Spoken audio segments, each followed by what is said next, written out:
सृष्टि बचपन से ही दिखने में सुंदर नहीं थी, लेकिन अमीर बाप की बेटी सृष्टि पर उसकी माँ जान छिड़कती। मेरी बेटी कितनी प्यारी है, भगवान सबको सृष्टि जैसी बेटी दे। सृष्टि धीरे धीरे बड़ी होती है।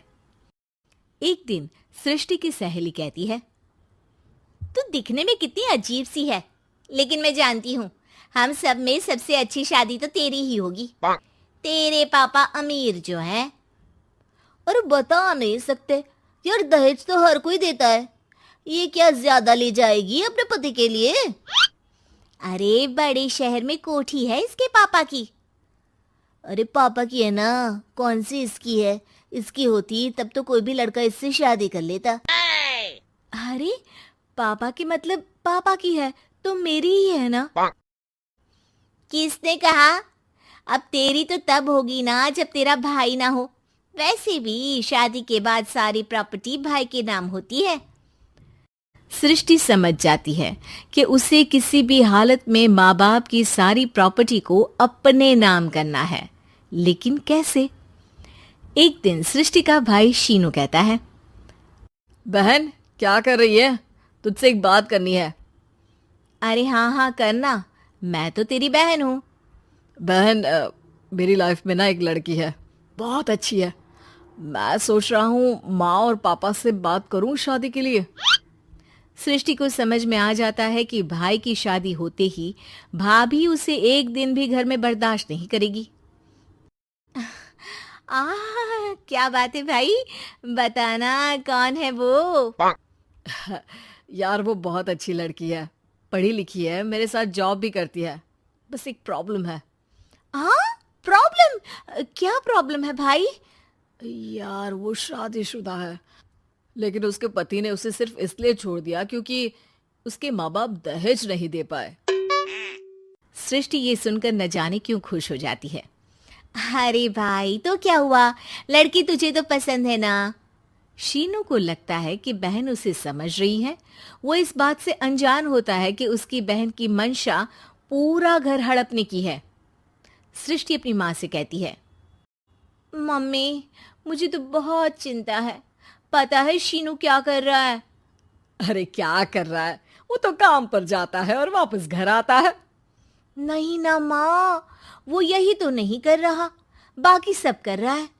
आपको पता है उससे प्यार है, और वो भी एक शादीशुदा लड़की से। ये क्या हो गया? मैं सोसाइटी में क्या मुंह दिखाऊंगी? अरे तेरे पापा तो यही कहेंगे कि मैंने ही उसे बिगाड़ दिया है। माँ देखो, मेरी बात मानो, पापा पर भी विश्वास करने की जरूरत नहीं है। अब आप ही बताओ, पापा इतनी देर घर के बाहर रहते हैं क्यों? बोलो। अरे बेटा वो तो नौकरी करते हैं ना। तू बहुत भोली है माँ। पापा का ऑफिस तो 7 बजे खत्म हो जाता है, लेकिन देखो कितनी देर से आते हैं।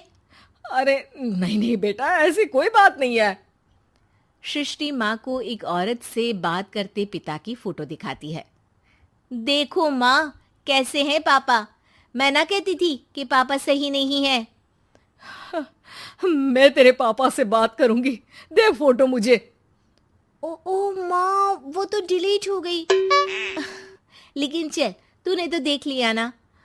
पापा से बाद में बात कर लेना, और हाँ मेरा नाम बिल्कुल मत लेना। हाँ माँ। अब क्या था, सृष्टि के माँ और पिता के बीच झगड़ा होना शुरू हो जाता है। सृष्टि के मन में क्या चल रहा था कोई नहीं जानता था। एक दिन, माँ सृष्टि के लिए एक लड़का देखा है, वो लोग शाम को उसे देखने आने वाले हैं। और हाँ माँ, एक खुशखबरी, मैं और पापा मिलकर एक नया बिजनेस ट्राई कर रहे हैं। शाम को लड़का आता है, सांवले रंग का। सृष्टि को तो बिल्कुल भी पसंद नहीं आता। लड़की की माँ कहती है, लड़की का चेहरा तो कोई खास नहीं, लेकिन अगर मेरे बेटे को आप लोग सेटल कर दें तो मैं उसकी शादी आपकी बेटी से करवा दूं। सृष्टि को लड़का बिल्कुल पसंद नहीं था। उसे भाई पर गुस्सा आ जाता है। लड़के वालों के जाने के बाद कहती है, माँ देखा शीनू मेरे लिए कैसा लड़का लेकर आया, न दिखाने लायक न सुनने लायक, सेटल भी नहीं, वो भी हम करे। अरे माँ, मैं जानती हूँ ये मेरी शादी किसी भी घर में क्यों करवाना चाहता है। अरे कैसी बात कर रही है बहन? तूने तो देखा ना, लड़के को मैंने ही मना कर दिया तुझसे शादी के लिए। जिसने लड़का बताया था उसने उसकी बहुत तारीफ की थी। बात आई गई हो जाती है, लेकिन सृष्टि का मन शांत नहीं होता। क्या करूं, कुछ समझ में नहीं आ रहा। मेरी शादी हो गई तो ये लोग पूरी प्रॉपर्टी शीनू के नाम कर देंगे, मेरे हाथ तो कुछ लगेगा ही नहीं। तभी सृष्टि को आइडिया आता है। वो किसी वकील को फोन करती है। जी देखिए, अगर आपके मम्मी पापा का तलाक हो जाता है तो आपके पिता की आधी प्रॉपर्टी आपकी माँ के नाम हो जाएगी, फिर उसे वो किसी को भी दे सकती है। सृष्टि अब माँ को बेटे के खिलाफ भरती है। माँ, शीनू पर नजर रखा करो, वो जिस लड़की के प्यार में है ना वो शादीशुदा है। यहाँ आएगी, सारा पैसा, रुपया, जमीन, जायदाद सब हड़प लेगी। पापा का भी हाल तुमसे छुपा नहीं है। ऐसा ना हो कि मैं और आप एक दिन सड़क पर भीख मांगे। हे भगवान, मैं तो जीते जी मर जाऊंगी अगर ऐसा हो गया तो। ऐसा हो गया नहीं माँ, ऐसा ही होगा। अभी समय है, आगे का सोच लो। मैं तो कहती हूँ पापा से आधी प्रॉपर्टी लेकर अलग हो जाओ। पापा की आधी प्रॉपर्टी भी हम लोगों को अगर मिल जाती है ना तो अगले 7 जन्म सफल समझो। बेचारी माँ बेटी के कहने पर पति से तलाक लेकर अलग हो जाती है। सृष्टि अब पैसों से गाड़ी और अपने दूसरे महंगे शौक पूरे करने लगी। उसके दोस्त भी उसके पैसे इस्तेमाल करते। सृष्टि, कल तुम कहाँ थी?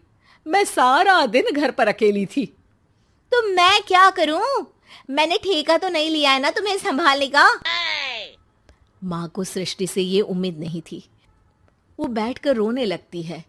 वहीं उसका पति यानी कि सृष्टि के पिता आ जाते हैं। मैं जानता था कि तुम्हारा यही हाल होगा, तो आपने मुझे रोका क्यों नहीं? मैं रोकता तो तुम रुकती क्या? सृष्टि के कहने पर तुमने मुझ पर अपने बेटे पर शक किया, लेकिन तुम ये भूल गई कि कैसे हम दोनों ने मिलकर जीवन में इतना सब खड़ा किया। माँ पति के गले लग जाती है। मुझे माफ कर दीजिए, मैंने आपकी कमाई का एक बड़ा हिस्सा गवा दिया। कोई बात नहीं, तुम साथ हो तो मैं ऐसी 7 प्रॉपर्टी खड़ी कर दूंगा। तभी वहां सृष्टि आ जाती है रोते हुए। माँ, मयंक ने मुझे छोड़ दिया। वो बोल रहा था जब तक मेरे पास पैसे थे तब तक ही वो मेरे साथ था। पापा, माँ, मुझे माफ कर दीजिए।